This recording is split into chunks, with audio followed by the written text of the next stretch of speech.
সম্প্রতি ভারত সরকার অনেক নিত্য প্রয়োজনীয় জিনিসের জিএসটি 18% থেকে কমিয়ে 5% করে দিল। সরকার বলল দাম কমবে, কিন্তু বাস্তবে কি হলো?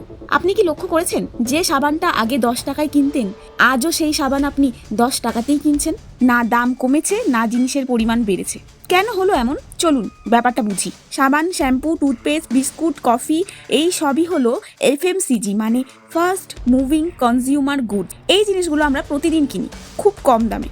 ধরুন 1 টাকার একটা শ্যাম্পুর প্যাকেটে আগে ছিল 18% জিএসটি, সেই জিএসটি কমে 5% হলো। ওটার দাম হওয়া উচিত তাহলে 89 পয়সা। কিন্তু সমস্যা কোথায় জানেন? এই 89 পয়সা দিয়ে আপনি পেমেন্ট করতে পারবেন না, না দোকানদার নিতে পারবে। তাহলে আরেকটা উপায় কি? তাহলে উপায় হলো দাম একই রেখে কোয়ান্টিটি বাড়ানো। ধরুন আগে 6 ml শ্যাম্পু পাওয়া যেত ওই 1 টাকা শ্যাম্পুর প্যাকেটে, কিন্তু এখন সেটা দেওয়া যেতে পারে 6.74 ml। কিন্তু এখানেও কোম্পানির সমস্যা আছে। পুরনো মেশিনগুলোকে রিক্যালিব্রেট করতে হবে, যেটা সময় সাপেক্ষ আর যথেষ্ট খরচের। আর সবচেয়ে বড় বাস্তবতা জানেন কোথায়? আমাদের মতো সাধারণ মানুষরা খেয়ালই করব না যে সেই জিনিসটার কোয়ান্টিটি একটু বাড়ানো হয়েছে।